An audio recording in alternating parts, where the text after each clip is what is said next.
Hello, this is Cyprien, and in today's tutorial I'll show you how to run Code Aster from the command line by installing it directly from the website, and then in the second video I'll show you how to compile the sources and how to run your own compiled Code Aster version. So this is an advanced kind of tutorial, so if you don't know anything about Code Aster or if you never run a Code Aster study, well, I would suggest to take a look at the previous tutorial that I did on my channel or on the blog, FEA for All. So now I'm on the Code Aster website, and the first thing I'll do is that I will go to the download section and show you what you need to download. So the first page, so there's kind of an explanation, but it's really not clear what you need to do here. So we'll go to Code Aster here, and here is what we need to download. So there are two packages, the Code Aster stable version and the Code Aster testing version. So if you want to be able to compile your own code later on, you need to get the Code Aster testing version because the sources are always the latest kind of sources you will get. So if you install this, you will have some kind of old code, and this will not be compatible with the sources you download. So you need to download this package here, 14.2. Before we so click on that, download it. I already did it, so I will not download it again, and I have it here on my desktop. But before I show you how to install that, let me just say a few words about the prerequisites. So prerequisites are shown here on this page. So what are prerequisites? So if you are new to kind of open source software and Linux environment, maybe you're wondering, what is this prerequisite? Well, I'll try to explain that very simply. Every open source software is kind of built on the top of other open source software that went before. No one wants to reinvent the wheel, so everyone is taking packages that exist already. So whenever you install any kind of open source software, well, generally, you can do it in Ubuntu from terminal using apt-get install something, the name of the package you want to install. But what apt-get does behind that is that it goes and search for those prerequisites that you may not have installed on your computer, and it install them for you, so you don't see this process. It's automatized. Now, when you don't go through apt-get, that's when things become a bit more complex, especially when you are like I will do, you're downloading your own software, you may need to install some of the sources. So in this case here, you will need to go through this list and make sure that you have those programs installed. And the thing is that it's not written here on this website how to install those packages, because most of the time it changes. Each of this software is kind of maintained by a different company, which has a different way to install them. But some of them are kind of pretty basic. So if you want to know if you have those installed, well, you can simply open a terminal window, and for example, if GCC is like and G++ and GFortran are the compilers. So it's called the GNU compilers. So that's what is used to compile source code to generate software. So that's kind of the most important thing, and generally it's installed on Ubuntu by default. So here I'm on Ubuntu 16.04. So if I type GCC, it gives me fatal error, but you know, it's because I didn't give it anything. But if I type like GCC help or something, maybe like that, help, yeah. And now I get the kind of commands I can feed it to GCC. So it means basically it's installed, right? So I don't need to bother about that. And you need to get the software installed before you actually install Code Aster. But anyway, when we go through the install procedure, it will tell you, the script will tell you if some of those is not installed on your machine right now, and then you'll have to find a way to install it. Now let me show you a way to install some of those. So if you have a software called Synaptic, I think, like that. So it's kind of a graphical way to install packages, and that's maybe one of the most easy way to find for to search for a package that you may not have. So if you want to search for, let's say, CMake, so let's search CMake, and when it's green like that, it's installed. It means it's okay for me. If it's not green for you, just check the case, click on apply, reload, and then it will install it automatically, like the apt-get. But it's like apt-get, but inside a graphical interface. And if you want to install Synaptic, well, you have to do apt-get install Synaptic, like that. Well, in my case, it's already installed, so, well, and you may need to have a sudo. Yeah.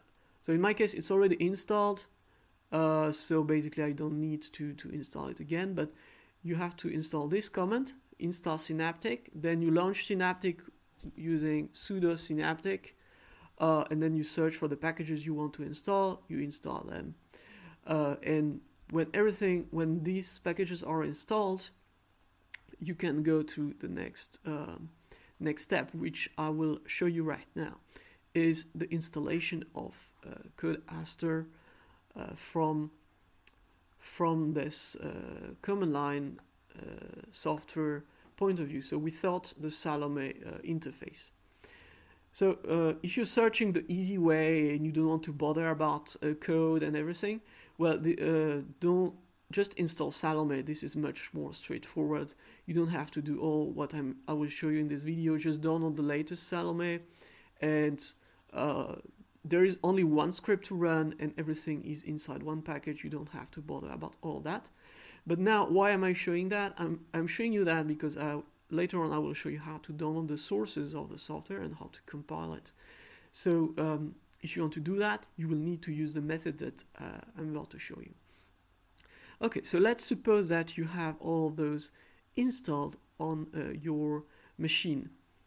The next thing you need to do is to unpack this.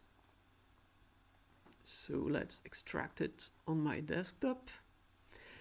Let's open that.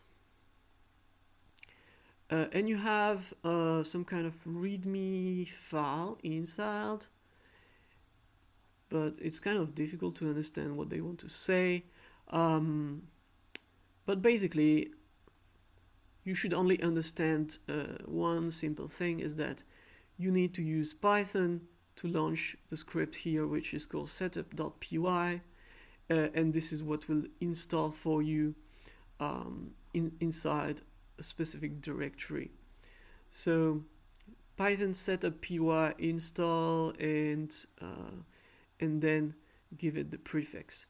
Now, if you want to use like special settings, like special compilers or things like that, then you have to open this setup.cfg, and you see by default the preferred compiler is the GNU compiler, so the GCC, which is already installed on Linux distributions, so you don't have to touch anything. But if you want to use Intel compiler, because I don't know, you're on a cluster and or you have like a non-standard distribution, you're trying to install it on Red Hat or something, then you may have to look in detail, for example, how to you'll have to set up the path to where your compiler is and all this stuff. But here we don't need to touch about that. Okay, so now that I have this, what I'll do is that I will basically install it into a folder that I'll call dev on my desktop.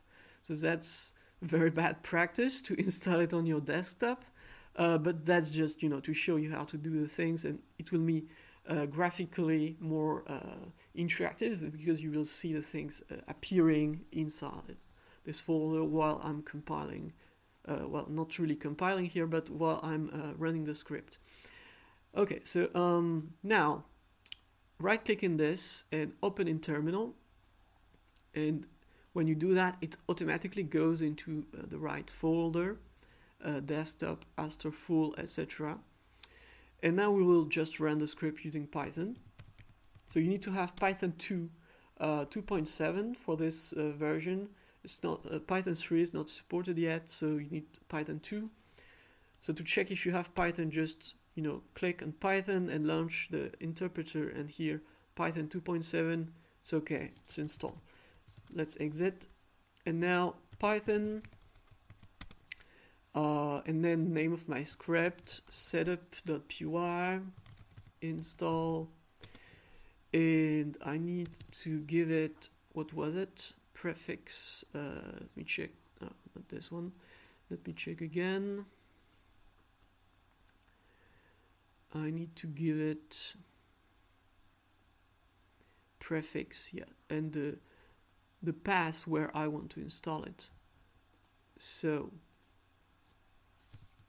prefix equal, and I'll just give the full path, home, on my computer. So this is specific to my computer, so you'll have to change this to put the path of where this folder is located on your computer, of course. Okay, now enter, and the first thing it will do is that it will check if you have those prerequisites installed already on your computer. So those are the prerequisites that I just showed you from the website. So if you have those, just take a look at what is written here, and so it's just checking if you have, for example, checking for well, Linux POSIX. Yeah, this is basically all of the Linux installation have that. Python, yes. So when it finds it, just gives you the version or the path where it is installed. So in this case, GCC is installed at this path.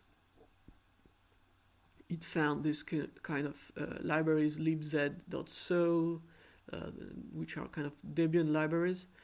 Okay, the GNU compiler, yeah, find it. G++, yes, find it. Gfortran, okay. Z, yes. liblapack, liblabas. So libblas, sorry. Those are kind of numerical standard and very old packages, libraries, you can say, which are used for matrix computation and things like that. So those are always required. And well, basically, I already installed it previously, so obviously on my machine everything is set up. But this might not be the case on your computer, so you'll have to check if you have those. And here, Xterm, yeah, GDit. So those are kind of programmed for text editing, so those ones are not required. So it found gedit, flex, renlib, and cmake. Okay. Okay, that's right. This library Grace is useful. It's to display the graphs and the curves inside. So in some of our previous tutorials, I'm showing you how to draw curves into Code Aster. So you need to have this library as well. Okay, so now everything seems fine. So I just asked you, do you want to continue? Yes. And now what it basically starts to do is that it goes into my folder dev, and you see that something appeared here. And if I click here, I see something called HDF5, which is also some kind of prerequisite. But this prerequisite here is installed by the Aster full package that you downloaded. So it's basically, now what the script is doing is that it's compiling for you this HDF5 library, and it's when it will be finished. So now the folder, there's nothing inside, but you'll see that some folders will appear as soon as the script will have finished to compile this. So okay, you see it start to appear, right? And once it appeared, you'll have a new one appearing. So now it's compiling med. So why do you have to install some of the prerequisite and some other prerequisites are already provided in this package? Well, it's because those prerequisites here, HDF5 and med, are kind of a how to say, it's kind of pain in the ass to install them by yourself. And you need to have the right version for Code Aster. It needs to be compatible. Well, basically, if you install the wrong one, you'll have very problematic results. So that's why you need to get the latest Aster full package, compile that, and those will be installed for you. You don't have to worry about those packages. Okay, so now, okay, I think it's nearly finished. So it's installed HDF5, med, GMSH, Scotch, and I think there's a few more to install.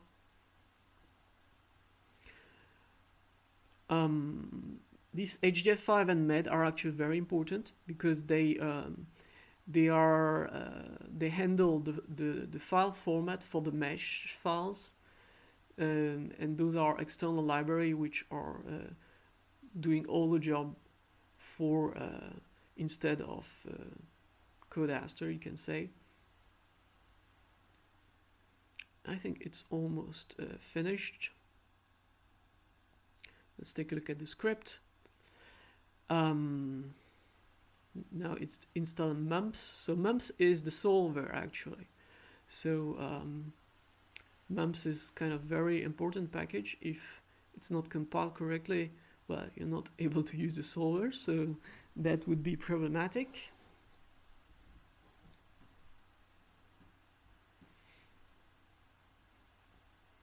So let's just wait a bit. Bear with me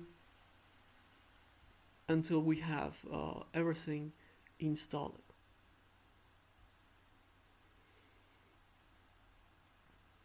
So right now we're still installing those prerequisites, and at the end we'll install Code Aster.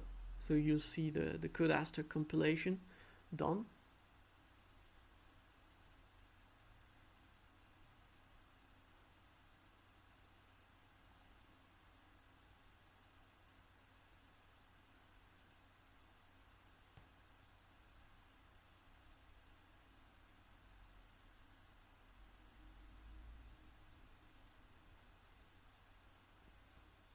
Okay, now it started to extract Aster, so it means that it will start to install Code Aster. Checking all the libraries, that's very important to have those. If some of them are not found, you'll see it written here.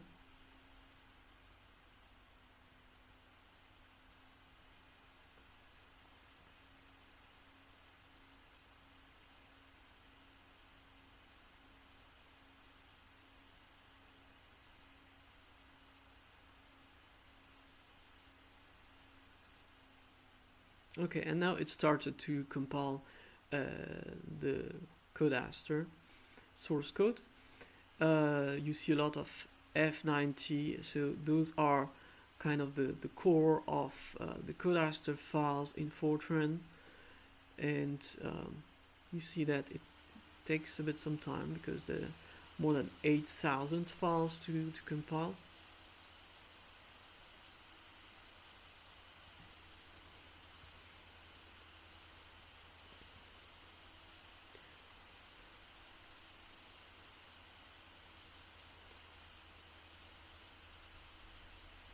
And you see that as soon as this is finished, you'll see the Aster folder that will appear here. Well, I hope if it works.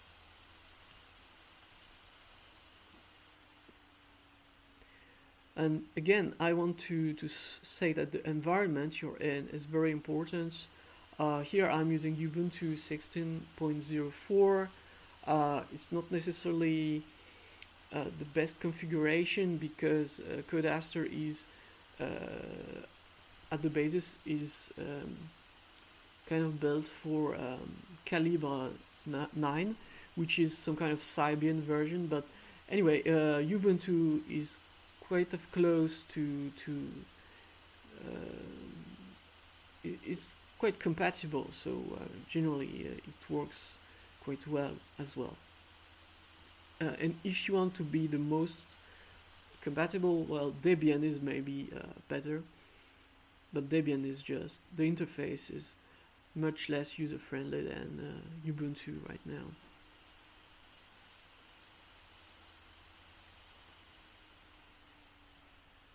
Okay, almost finished.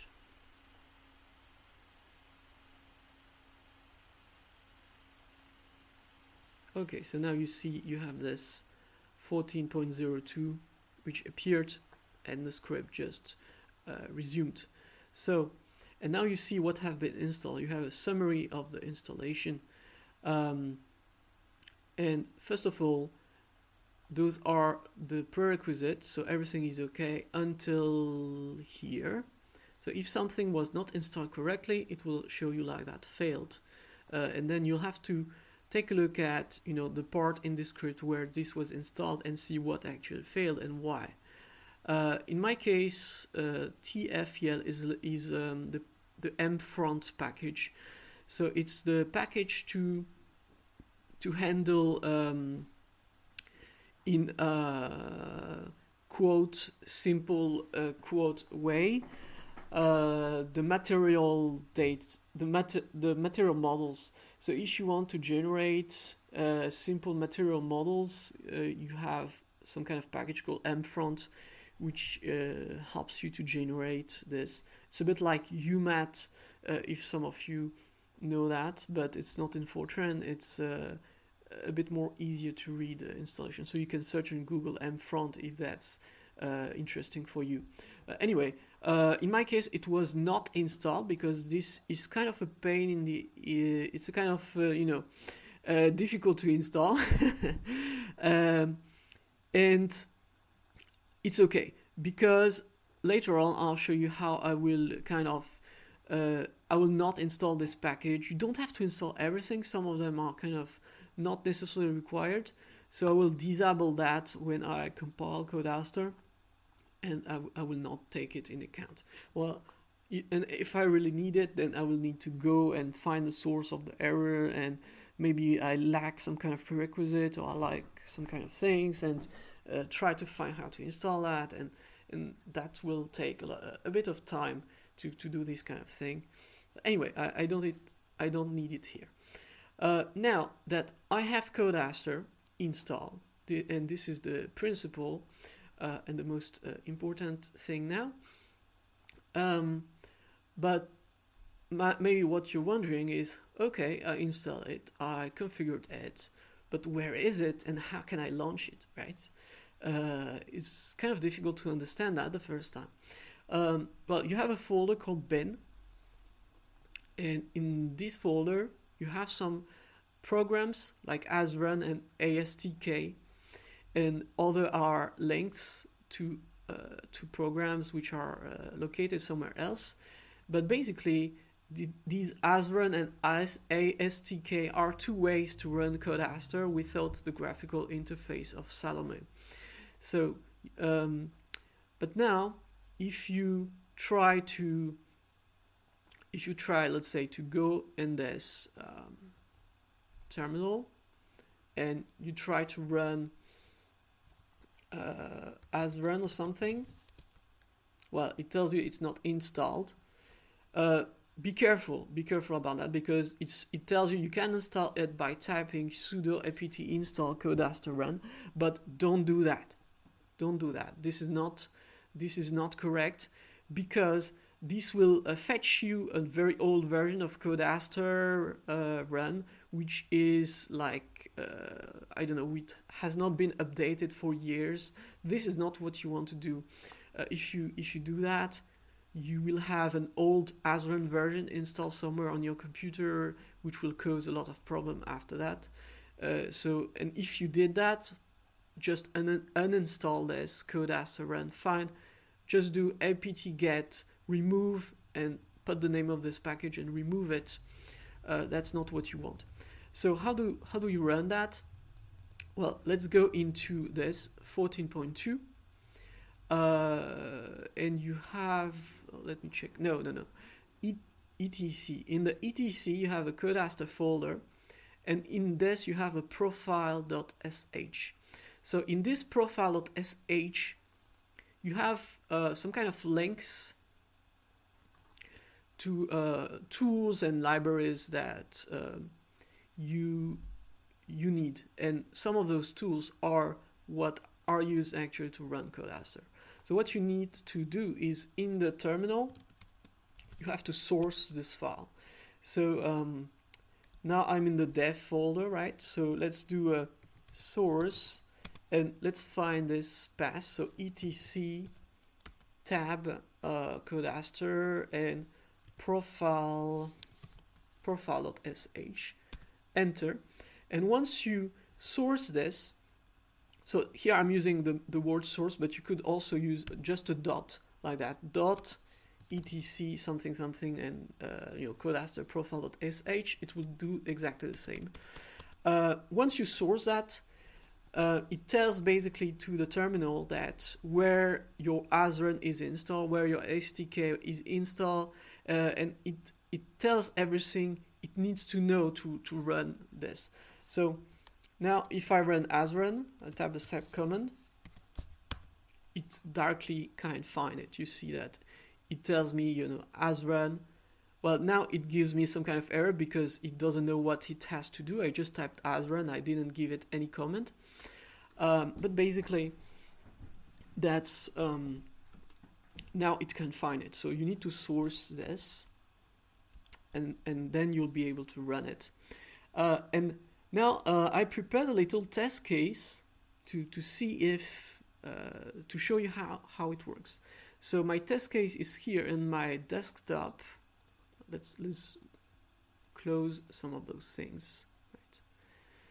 Let's close that. Let's open my test case. And my test case is very simple. I have met file, which is a mesh, and I have a conf file in which I put everything, from the Code Aster terminology. So it's actually a test case that I copied from somewhere. And now let's just try to run that. So I'll just use, if you want to run it directly from using Asren, you will need a .export file. And this export file, you can either, if you have some kind of template for it, you can directly, create a text file, put the template, and just fill it with the things you want. But there's the easiest way is to generate this export file using ASTK. So I'll just type ASTK, and you have ASTK open. If you don't know what is ASTK, I have another video on the channel which explains how it works, and I'll try to put the link here on the bottom, on the top of the screen. So if you want to see how to use ASTK, just click on this link. So the first thing to run is to give it the base path name. So that's the path where your folder is. So mine is on my desktop, test case, like that. And now just add your conf file, your met file, and I will add also a mess file. So let's call it test.mess. So that's mess is for message. So that's where if you have errors running, this will be saved into this. and RMed maybe to save the results. So like test.rmed. Okay, you see you have a little d, little r. So D is for input, R is for output. Don't ask me why. It's just like that. And those are units. So those units must correspond to what you have into your com file. So if you go in here, read, so lire maillage means read the mesh, units 20, you see you have unit 20 here. So the unit corresponds and links to the name of the file. Okay, so I have that. I can save it. So let's save it. Let's call it test. Okay, and I can also run it directly with ASTK like that. If I click on run, you see that the file appeared mess and RMed, and when you have a return 0, it means it works. So if I go in my mess file, I'll get everything, and basically you get all the results, and I have my RMed, so it works. Now you see that it generated an export file here, and that's what you need in order to run with asrun. You need this. So in this export file basically gives those information. Where is the com file? It gives the path, the unit, and if it is input or output. And the F here comes for file. So basically it's a way to link the files, and also to give various kind of options that are required. For example, if you want to, how many nodes you want to use, how many memory. So sometimes you'll need more memory, so you'll have to set up, I think it's to 64 here, so maybe if you need more memory, you'll have to, no, it's not 64, or is it 64? Yeah, 64. But anyway, you'll have to set up a higher value than that. Okay, and now if you, so I'll just close ASTK. Yeah, really quit. And if I want to, so I'm doing Control-C to get back the prompt. And if I want to use asrun, first of all, I need to go into my cd test case. Okay, ls, so I have my export here, asrun and test.export, and now I just finished to run this using Code Aster in the command line. So and it generated. So if I delete this and I run again, you'll see that it will automatically generate that again. So it works because I have exit code 0. If you have exit code something else, like 2, 4 or something, it means you have an error. Then you have to take a look what happened. Okay, and that's it for this first tutorial about how to install this Aster full and how to run it from the command line. So I hope it was useful. And if it was, please leave a comment, please like the video, this helps me a lot. And in another video right after, I'll show you how to download the latest sources and how to compile those sources in order to do some kind of development work on the Aster solver. Okay, thank you again for watching. If you're on YouTube, you'll probably find the link to the article and the next videos inside the description. Otherwise, you can go on my blog feaforall.com and click in the category open source FEA, and you'll find all the articles I wrote about open source FEA in the previous videos inside this category. So thank you for watching. I hope that you learned a lot and that you will learn a lot using all the videos that I am sharing on my blog. So if you like those videos, please help me to share them with your friends and other engineers. And also please let me know what you think in the comments. It's always great to have some kind of feedback, and if you have some ideas of things you would like to learn or do with FEA, please also let me know. Thank you for watching again.